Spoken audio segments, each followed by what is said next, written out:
How's it going, everybody? I just wanted to get on here and announce that I'm starting a new series for my YouTube channel. And it's going to be on discernment of Catholic vocations. What that discernment process looks like, what different people in those vocations have advice for young people who are discerning vocations for the priesthood, religious life, and married life. Whatever that looks like for that vocation. And so I started out with the priesthood for the diocesan priesthood, and so me and this wonderful priest at the Archdiocese of Galveston, Houston, Father David Michael Moses, he and I sat down over Zoom. I am currently in Nebraska, and got to talk about his discernment story, his process of discernment in both seminary and before seminary, and what his day looks like as a priest and advice that he has. And it was just a great conversation, just getting to sit down and talk to him both before and afterwards. So without further ado, I'll send y'all over to where we start with Father David Michael Moses' story. Enjoy, y'all.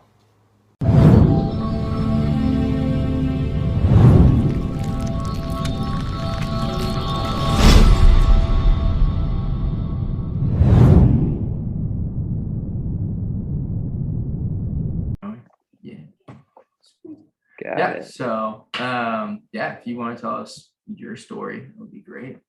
Yeah, everybody has a different story, which is kind of what I think is cool about priesthood. Is God calls a lot of different people from a lot of different places in their life at a lot of different times in their life, which kind of mirrors, I think, the Catholic Church as a whole. That you're going to have people in your pews as a priest who are coming from all different places, who God called in different times, and it's kind of nice that the clergy sort of mirrors that. And there's kind of a priest who could connect with everybody. You know, we're not all the same with the same story. But my personal story, I grew up in a Catholic family. I think in a lot of ways that my story starts with my parents. You know, your parents are going to be your biggest faith influence in most cases.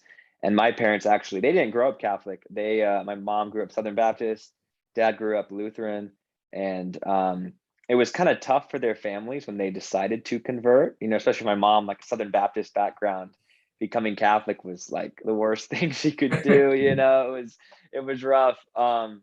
But they really felt a lot of connection with the church's teachings on things like life and contraception, and they realized the church was kind of making the last stand on some of these really important issues. They thought they should kind of take that seriously. So for them, it was pretty intellectual, a lot of it, just looking at the teaching of the church, reading, you know, papal encyclicals and things like that. And finally, they just realized, like, man, this is a tough pill to swallow, you know, to have to go into the Catholic Church. But this certainly seems like they have the truth, you know, about these things. And so they actually entered the church with both of my dad's siblings and their spouses. So all six of them actually came to church at the same time, which was pretty cool. They were able to kind of support each other on that journey. And a big part of their story too, my dad, was running a really successful 401k company, and then ended up getting pretty involved in pro-life work, and decided he needed to drop the whole business thing and just go full-time doing pro-life ministry. And it was pretty intense. I'm always careful how I talk about this, because it was totally sanctioned under the bishop. So I would not recommend anyone going rogue and doing this themselves. But what they would do is they would get like 100 guys, and they would go lay in front of the doors of abortion clinics, just peacefully lay there.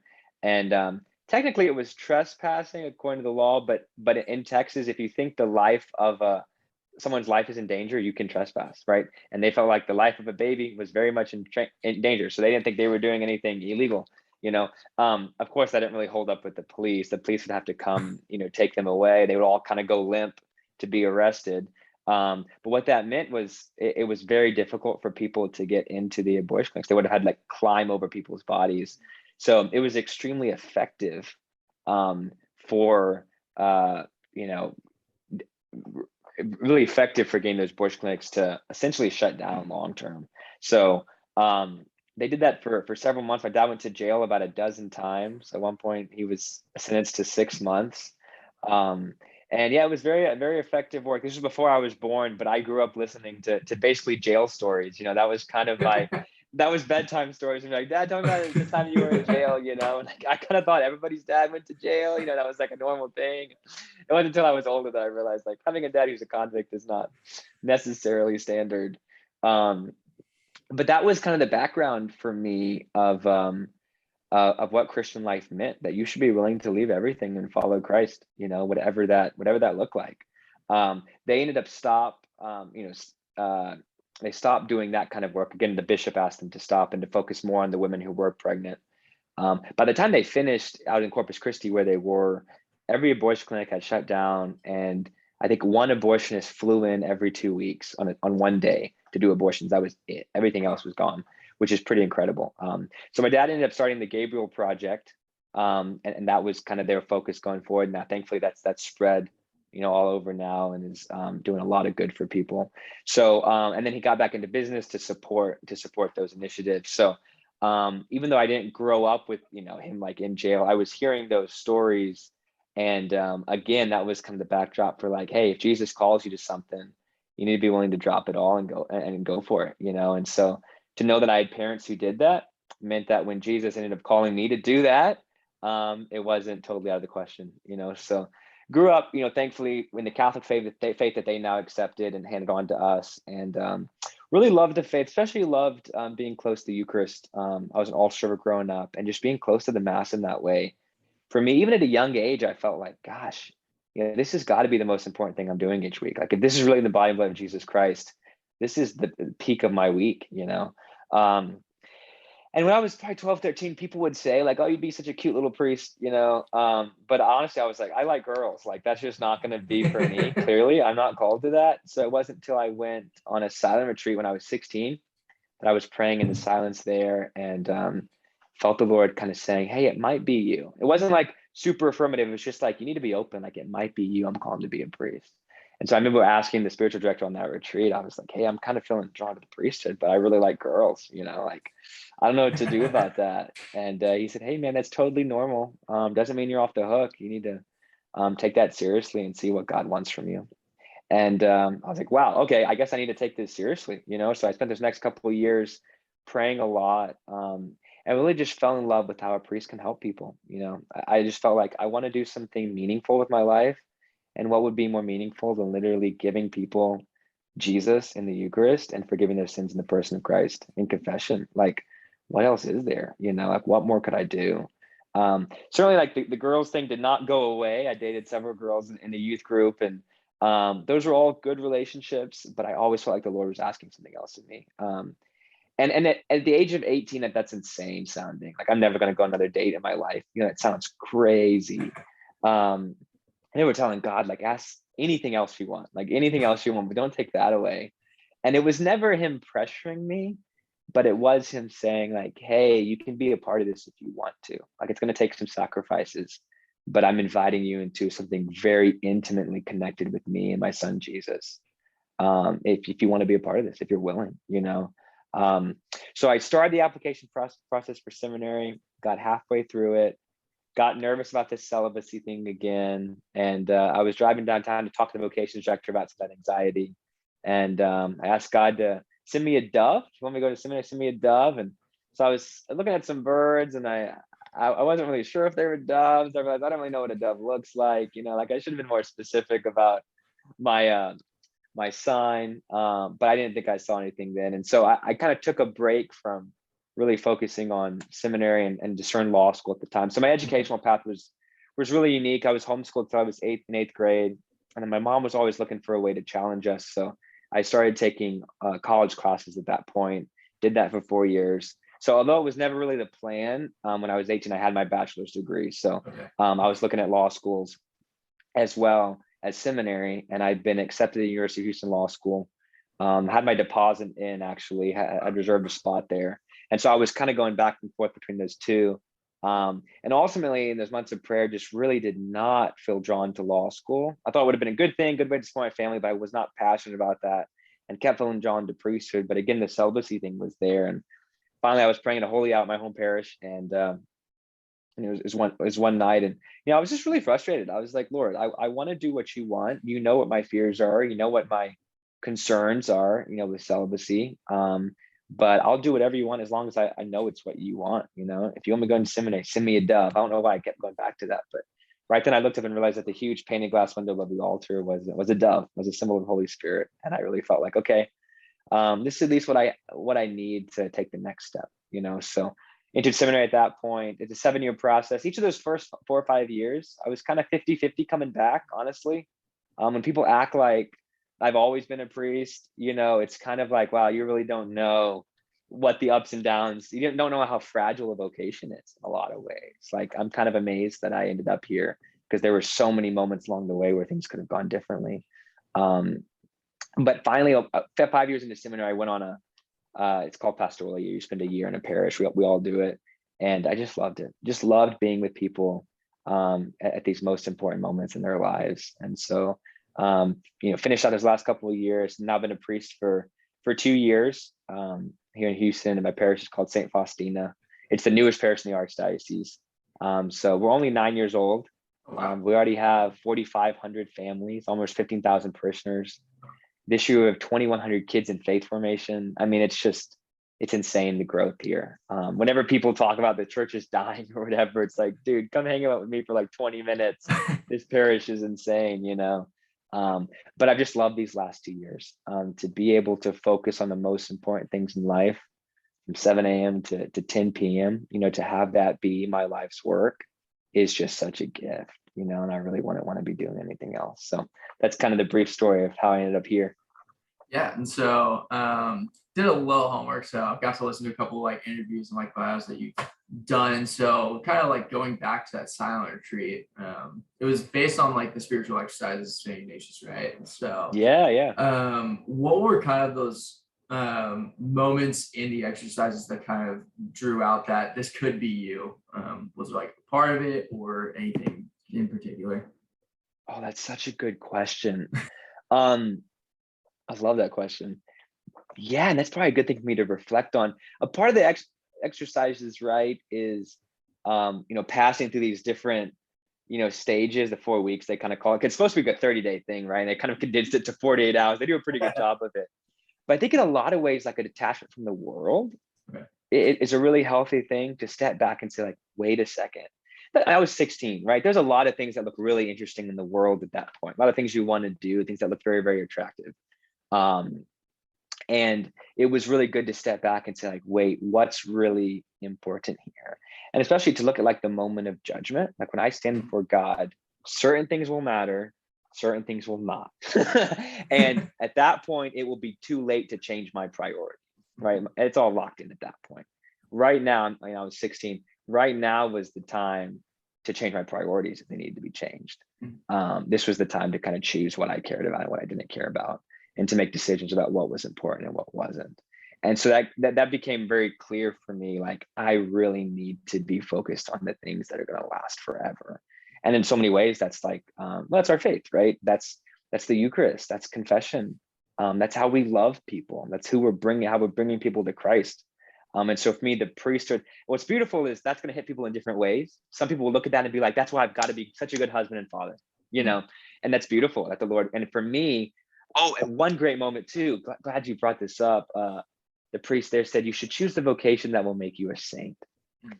And it was like priesthood. And I didn't know. And I was like, wait, why do I think that? You know, like, I don't know why I think that, but I definitely think that. Like, if my best shot at being a saint is being a priest. And again, not true for everybody, but certainly true for me. In the last 2 years, I felt that like sanctity for me, sainthood for me is right there if I want it. You know, I can hear tons of confessions and I can preach the truth and I can give people the body of Jesus and do that tirelessly till I die. And like, I'll be a saint if I choose that. You know, I have to keep choosing that, and I've got a lot to prove, but the path is there for me if I'm willing to take it, you know? So, hey, I love that question. Oh, thanks. Yeah, and so whenever you got into seminary, what was that like, both for like those first couple of years? You talked a little bit about you being 50-50, and then once you kind of started going towards seeing the end of your seminary life. Yeah. So this first couple of years, I don't mind telling people, it's kind of tough because you probably go into seminary because you want to like minister to people. Like, you want to talk to people about Jesus, and, you know, you want to bring the sacraments. And instead, it's like a lot of school. You got to go to a lot of classes. I mean, the church, it's 7 to 9 years, depending on how much education you have. And it's a full load of college classes almost every semester, or graduate courses every semester. So and it makes sense. The church does not want stupid priests. Like, we need to know our stuff, we need to study. And so there's a lot of work to be done. So that's a big part of it, right? You come into seminary, and I think that can be kind of tough because it's easy to lose sight of like why you're there. Again, I understand the way it is, but you have to kind of keep thinking about the people. These are the people, these are the souls I want to save, these are the people I want to minister to, and kind of stay focused on that. Alongside that, though, it's just fun to be living with a bunch of guys who care about the same things you care about. I mean, what a gift that is to, we had so many just hilarious moments, pranks and just funny things, running jokes in the house, that would happen, things that happened at morning prayer, evening prayer, just funny stuff, pipes bursting, water going everywhere, all kinds of things that happened throughout, similar, I think, to what you'd have like in a college experience early on, except hopefully without all the really sinful things and with a lot of really good things, So it's kind of, it's a really, a really healthy environment and a lot of really great moments. So that was kind of the first couple years. My path was weird because I was 18, I took classes with the guys who had graduated from college because I had a degree, but I lived with the guys who were coming in as like freshmen. So I was really only there 2 years in Dallas, and I moved on to theology. I was 20. I think the average age there when I got there was like 35. Oh, wow. So that was kind of, that's changing. That age is going down constantly, but it was kind of like, whoa, very different. We went from like Nerf wars in the hallways to like everybody like in bed at 9, it was like a very different vibe. But I made some really good friends all along the way, which I'm super grateful for. But like I said, it wasn't until that 5th year. I remember going into that pastoral year at the parish, and saying like, God, if this goes well, like we're good. But if this doesn't go well, like I'm going to need some more time. Like I'm going to need to take a few years off and figure things out. Because once you come back from that year, it's just another year till you're become a transitional deacon is what it's called, where you take all the promises and you're locked in at that point. And then you're a priest a year later. And so those last couple of years, once I had that experience at the parish, I was so full of energy for the gospel and the priesthood that those last couple of years of seminary were great because we knew where we were headed. We knew why we were headed. I mentioned like I kind of knew the faces of the people I was sacrificing for. Like these are what they look like. This is what this is about. And so I really appreciated having that, and it really got me through those last few years. Yeah, it's definitely real. Like a guy goes in, wants to minister, and then starts taking classes. And he's like, "This is hard." And so, yeah, and purifying though too. I should probably mention like it's like, are you serious about this or not? Like, is this about like you being up in front of everybody and looking cool, or is this about you putting in the work to save souls? So there's something really beneficial about that separation. That it isn't like you go straight from like I want to be a priest to all of a sudden you're up there. Like there's a lot of purification that happens. Yeah, for sure. And you talked about you going to Dallas. So were you at Holy Trinity or? Okay. So Holy Trinity for 2 years for pre-theology, and then 5 years here at St. Mary's. Gotcha. Do you have any fun stories about HTS? Because I have a lot of friends from Diocese of Tyler that went to HTS and would tell me all these weird stories about like groundhog or like anything about campus life ever. So yeah. Well, I'm trying to think of which ones I can tell. We're being recorded. No, we used to. There were pranks that were pulled. I think a group of the freshmen put like it was like 1,000 little cups filled with water on the hall of the seniors, so it was really hard for them to get around. They kept stealing our shower handles. So either like, but one of them, they stole the hot one or the cold one. And if it was the cold one, like it was burning you couldn't even use it. If it was the hot one, like it was a really cold shower. We got a bat that went in somebody's room one time. That was funny. Let's see. I'm trying to think. There was one. I think I can tell this. Guys were using baby wipes in the bathrooms, right? Because apparently toilet paper was too hard. Okay, the guys using baby wipes, right? They couldn't handle the toilet paper. So that was like an ongoing thing, baby wipes. Okay. Well, one night at dinner, the vice rector gets up there and goes, guys, I have an announcement. A very large ball of moist towelettes has been found in the pipes, and it's causing a lot of plumbing issues. If you're using moist towelettes, can you please stop? So they got banned after that. No one was allowed to use those anymore. That was a funny night too. But yeah, I'm sure I could think of more, all kinds of stuff. Oh, this is a good one too. Two guys, for some reason, they found these toy lightsabers. Okay, and they were messing around. They were just being funny. But it was like 12 o'clock, 12:30 at night, like before we had midterms too. Like we really should have been studying. And this guy, he's saying something stupid, and he spins his lightsaber and hits it's not just the light bulb, it's like the big bulb, around the Oh light bulb, yeah. and just smashes it, and it goes everywhere. And so they had to tell the formator the next day, like, hey, a lightsaber hit the light. It was just like, oh gosh, all kinds of stuff like that. Good times, good times. I didn't think a plastic lightsaber could destroy a life. It was kind of impressive. Yeah, it was kind of impressive. That brings me back to camp counselor days. Like, Yeah. we just pull all these pranks on each other. I worked at the Pines Catholic Camp for 3 summers. So. Oh, I was there this past summer. Yeah. Love that place. Yeah, it was special. All the stories. Yeah. But yeah, so in seminary, did you have any classes that you just absolutely dreaded, but then realized that you're like, this is really handy for my priesthood? All of them. No, I'm trying to think of, there's one I like dreaded. All of them I really do see a lot of value going back, whether it's like metaphysics or logic was actually pretty fun. Obviously once you get so you have philosophy this first couple of years, right? So it can be kind of hard to see where you're headed with this, but looking back, it's definitely such a good thing. We did, philosophy of the human person, ancient philosophy, obviously of classical stuff. All of that, I think, just philosophy in general is kind of hard at first to see the point, but really is so helpful for setting you up for theology. Yeah, and so can you talk about the differences between like those philosophy courses and then how they transferred into theology courses? Yeah, so philosophy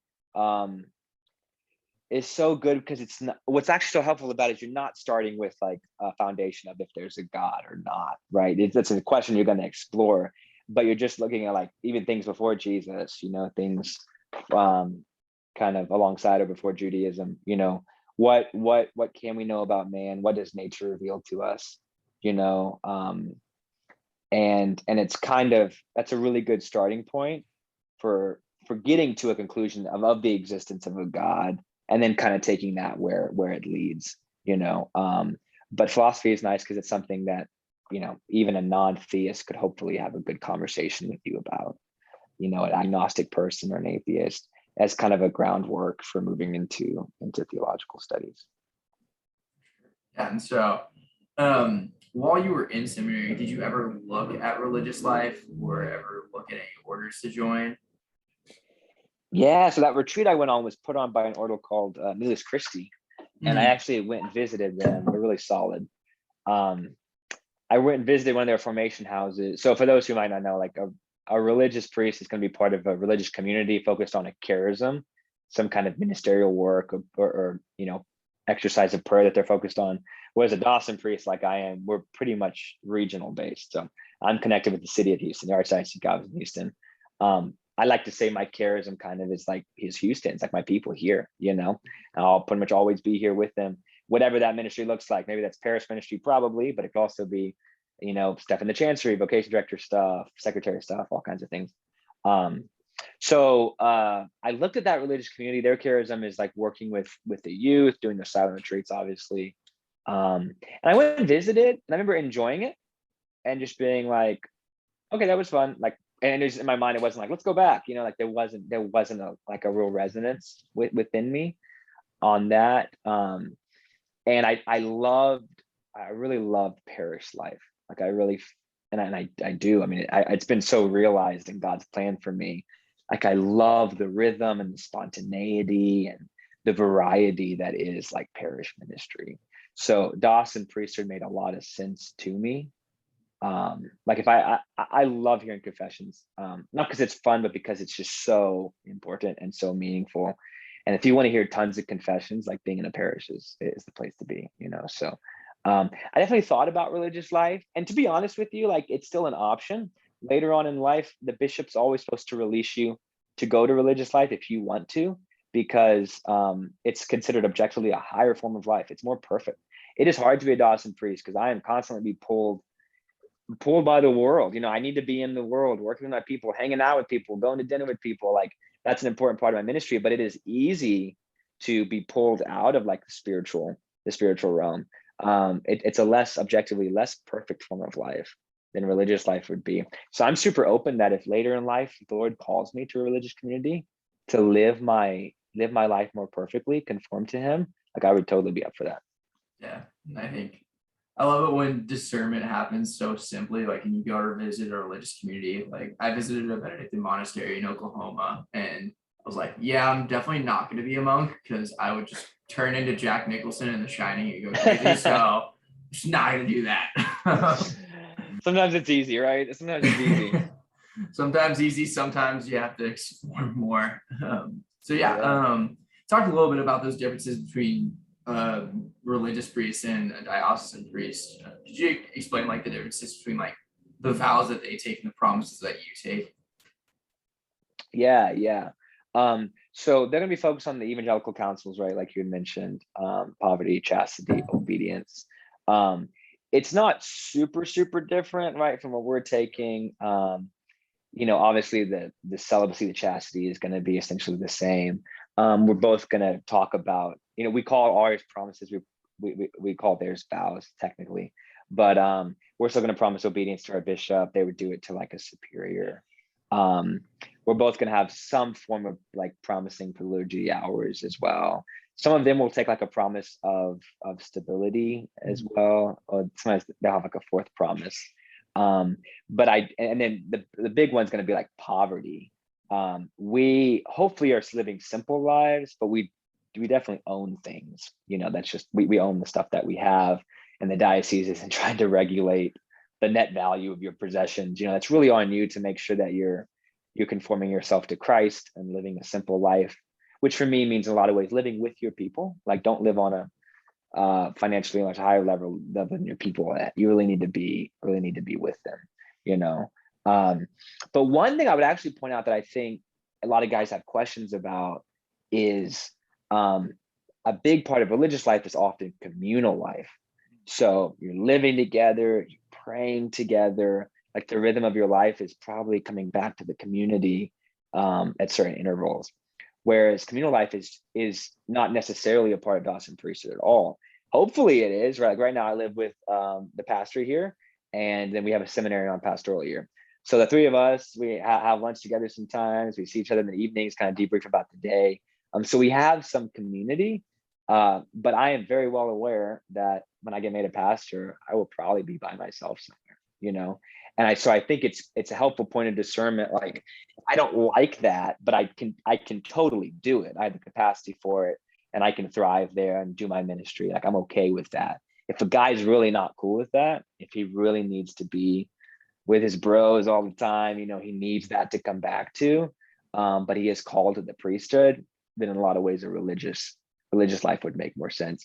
There's been a push in the church recently from members in the church to try to get Dawson priests to live together in communities more often than go out to their parishes.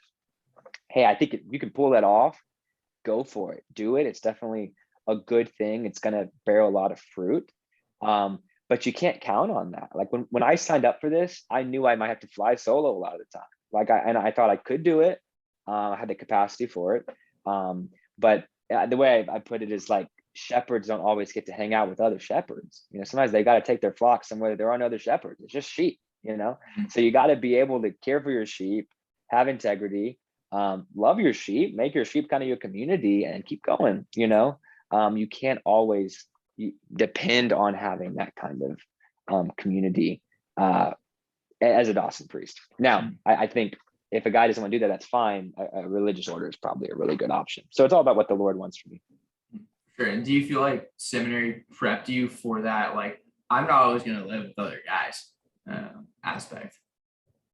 Yeah, I think so. I mean, that's a good point you bring up, because if a guy just loves seminary so much, it probably would be good to at least think about, am I called to religious life? Because that's more what seminary is like. Rhythm of the day, we're praying together, you're hanging out with people.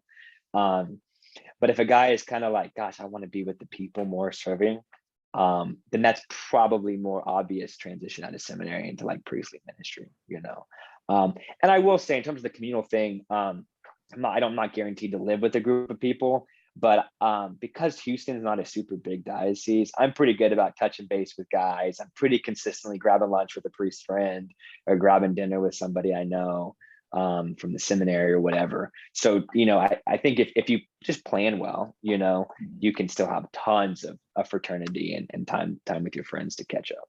For sure. Yeah. And so, like, out of all those promises that you took at your ordination, do you find any one of them like tougher to live by, or like, because I'm sure a lot of guys looking at it are like, you were like, the celibacy thing is going to be the hardest thing because girls are pretty. So, you find any of them harder now that you're ordained 2 years? Yeah, it's funny that they would tell you like, hey, the celibacy one you think is gonna be the hardest, but it's really obedience or whatever. Celibacy is still the hardest. I think that's still but different things will be hard at different moments, right? Sometimes praying 5 times a day, literally the hours. Sometimes that's hard, you know. I'm not thinking about the fact that I don't have a wife. I'm thinking like, gotta make sure I got my liturgy hours in before I go to bed, you know. Obedience, yeah, I mean, I'm pretty sure I'll probably be moving this summer, you know, and I'll probably have to pack up my stuff and go wherever the bishop sends me. You know, that's tough, you know. And on that day, you're not thinking a lot about the fact that you don't have a wife. You're thinking about, gosh, like my entire life is being moved somewhere else, you know. So I think at different moments the promises will hit in different ways, but I think ultimately it's about one, freedom. Like those things free me up. They free me up. Celibacy frees me up to give myself to the people. The promise to pray frees me up to make sure I'm get that prayer time in. The promise of obedience frees me up to just allow God to speak to me through the bishop. You know, ultimately, I think those promises bring a lot of peace. You know, difficult for sure, but that's why they're meaningful. Sure. Yeah, it was one of my chaplain in college. He always had this saying whenever I was making a tough decision. He was like, dude, just be free. And I'm like, what does that mean, Father? And so that freedom is definitely like that peace in freedom. When you have that is so key, in my opinion. Yeah. Well, and to that point, a lot of times we want God to tell us exactly what our vocation is. I was talking to a buddy of mine about this. Even for me, I got some signs to keep going, but I would say by the end of it, like God wasn't giving me tons of signs on my ordination day. It was something that I felt like he was opening the door to and saying like, hey, you can be a part of this if you want. It has to be a free choice always. It has to be something that we're choosing. Because like my friend pointed out, if God told you exactly what you had to be, then you're like, fine, I have to be this. And then you didn't like it, you'd be mad at God. Like, why did you make me do this? You know? Instead, for me, like I chose it completely freely. So if it's tough, it's like, hey, dude, you made the decision, you know, like ultimately what God wants, what he's glorified by is his human beings who he made free, freely choosing to love him, freely choosing commitment, whether that's marriage or priesthood, making that choice and then living it out. Yeah, I think one of the things that I think inhibits a guy in his discernment with like feeling free, and that is like family, like going back to his family and being like, hey, I want to go do this for the rest of my life. And having mixed feelings or that fear of like they're the only son in their family, so they have to carry on the family name. So do you have any advice for guys who have that fear of sharing that, or what was your experience like with sharing with your parents and your family that you wanted to wear the collar for the rest of your life and wear a white collar and not do a blue collar job? Yeah. Everybody's family kind of has a different response to it. Some guys' families were super supportive, sometimes like even too supportive, like the guy who wasn't called a priest, but the family like really wanted it. Or families who like, I mean, I knew guys who their family would not even talk to them about seminary or priesthood. Like at dinner, they had to talk about other things because like they would bring it up, which was sad. My family, I would say, is about as perfect as I've heard in terms of being really supportive and encouraging and like without any pressure, you know. I remember it was funny how it started though, because I told my dad, Dad, I'm kind of thinking about being priest. And he was like, I always wanted a son who was going to be a priest, but I didn't want it to be you. Which I still don't even know, I'm not really sure what that means. But and then my mom was concerned about the celibacy thing too. She was like, I know you want to get married, like, are you going to be happy, like that, be happy being celibate. But again, like once I went in, they were, from day one, like my dad would be like, hey, if you get ordained, become a priest, awesome. If you drive home tomorrow, no worries, So I was really grateful for that. I do think being part of a bigger family does help. I mean, I have 6 nieces and a nephew. Almost all my siblings are married, have kids. If I was the only son or the only kid, I think that would be more difficult. And so I think that is sometimes a challenge, but I think it's so important for parents to recognize, like, hey, if the Lord calls, your son has to respond to that, and if you're trying to get in the way of what God's doing, then you're kind of you're doing the opposite of your job as a parent. And I think for a young man to be willing to follow Christ no matter what. I mean, Jesus is pretty clear in scripture, unless you hate your mother and father, and obviously the way he's using that is, you've got to be putting me first, unless you're willing to put me first, like, you're not worthy of the kingdom of God. And so I think for a young man, if you feel that call, again, it should never come from a place of like, I have to do this, I'm obligated, but it should be like, hey, if the Lord is inviting me to this, then I've got to respond. And the most important voice in my life has to be God's voice. Otherwise, I'm not doing this the way it's supposed to be done. Oh, that's awesome. Can't word it better myself. Yeah, and so I think transitioning into like what your life looks like now as a priest. And so typically, I know when I was a kid, I thought a priest would come out on Sunday, say mass, go to his house and sit in a black room and just do nothing for a week until the next Sunday. So right. If you could just talk about like, what do you do? What's your day look like? What does your week look like? Dude, this is probably the best part. It's so great. It is so great. Like, even just looking at this, I mean, today, like, I woke up this morning, we do morning prayer, like liturgy hours, we sing it with some young adults. They're super cool, they're super fun to be with. There's a big family that comes with like 6 kids. Seminarian comes, some other ladies from the parish, some of the back ones. We sing morning prayer together, just beautiful.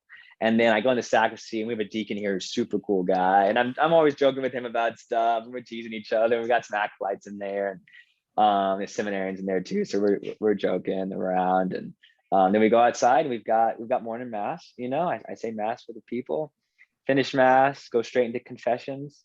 We did confessions for about an hour and a half today, which was really beautiful. Just so many great moments in confession where you see God converting hearts, and as a priest, to be there for that moment, it's just like, wow, God, thank you for letting me be a part of this. Finished confessions, immediately had to do a blessing for a new extraordinary minister that we did that, had a meeting with someone this morning to go over some plans for some different things, projects we're working on.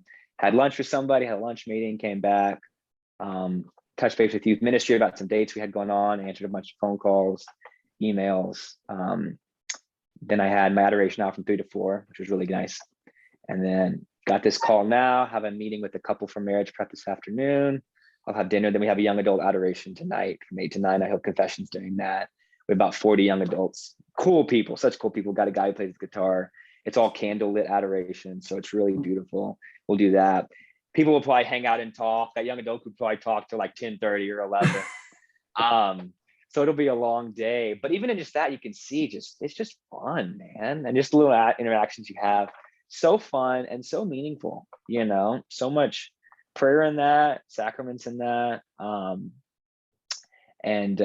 Yeah. Tomorrow I'm technically off, but I've got mass at a Catholic school in the morning. Then I've got some stuff to take care of. And then we're going to the Surfaces concert in the evening, so that'll be fun. So yeah, I mean, it's just every day is different, every week is different. But that's what makes it exciting, Yeah. And so like, what do you usually do on your days off? Because like, you obviously like have a YouTube channel and things like that. So I've seen like different things of you like going and building a tree house with your brother on your property. So well, is it just like whatever you feel like doing that week, or what do you Yeah, it typically do? depends. I usually, because you just get one day, I do usually try to make the most of it. I'll either go home, be with my parents. All my brothers live over there, so I'll see them, my nieces, my nephews. My brother just recently built a pretty amazing flight simulator. Like we have all the controls for everything, and the new graphics for it are just awesome. So that's been kind of fun. We've talked about getting a plane maybe at some point, like a small like kit one. But I'll go on the sailboat. We've got a horse at my dad's office. I'll ride sometimes. Catching up with friends from high school, getting coffee with people. I mean, to be honest, on my day off, because I got a Friday, it's right before the weekend. So I'm sometimes finishing up homilies or talks or finishing arrangements for maybe a funeral on a Saturday. So if I need to do some work, I will. But it's really nice to be with family. We're getting ready for hunting season right now. So we also have about 200 acres of hunting property about an hour west of here. So once November hits, I'll probably be out there for my day off, trying to shoot a whitetail still. But that's also a lot of fun. And the main part of it, I think, is just being with my family. Like that's really healthy for me, to kind of reset. Here at the parish, I'm father, and there's a lot of things going on, and it's really good just to be with my family, and kind of reset things and refocus. And so I'm super, super grateful for them. That's one of the benefits of being a Dawson priest, is you're gonna probably, maintain that relationship with your family and with other people from other parishes. Part of being a religious priest often is going away, which there's a lot of value to that. Like spiritually, there's a lot of value to going away, but it isn't necessarily the path for everybody. So I'm thankful for this one. Yeah, and so talk a little bit about hunting and things like that. So do you like have any hobbies outside of hunting, or are you just a big I go out in the field, shoot some hogs and call it a day? Like, what all do you like to do? Yeah, so the hunting, my brothers are really into that, so I naturally kind of got into it as well. We'll shoot some, hogs or deer or ducks, that kind of thing. Definitely enjoy that. Music, I've been writing songs for a long time. So each summer we do a benefit concert for some pro-life groups in Houston. And so we usually have about 1,000 people come. And I think this past year we raised over $100,000, which was awesome for some pregnancy helps groups in Houston. So I really enjoy writing music. We have a band from a bunch of priests from a bunch of different places who come in and play music. So I enjoy doing that when I can.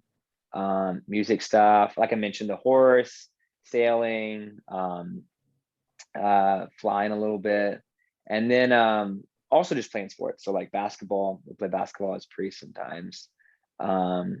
So yeah, I mean, I don't have tons of time for hobbies, but it is good. It's a good way to connect with people. So anything that's going to connect with people in different ways, I'm all about. So I think it was my favorite realization in college was like priests are dudes, and like they're normal and don't just like these deep philosophical conversations, but like we'll go play campus golf and scare some college students with our foam golf balls who sometimes think they're real golf balls. Oh, that's great.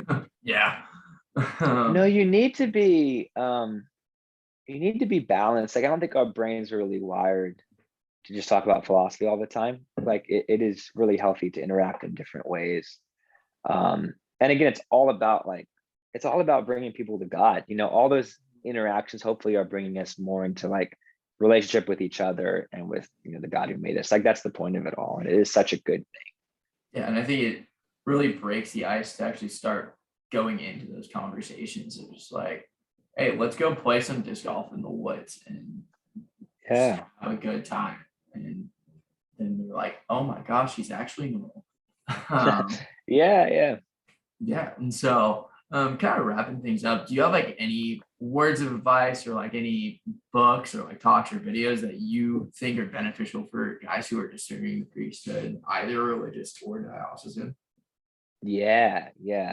So I would say, whatever you're going to do in your life, get rid of sin, especially serious sins, right? That's going to confuse everything. It's not only going to confuse your discernment, it's going to confuse your salvation, right? Get rid of serious sins. Do what you need to do to get rid of stuff that is wrong. If you know it's wrong, get rid of it. Go to confession. Make sure you come to Mass every Sunday. Make sure you're praying every day. Those are 3 really good things to be doing.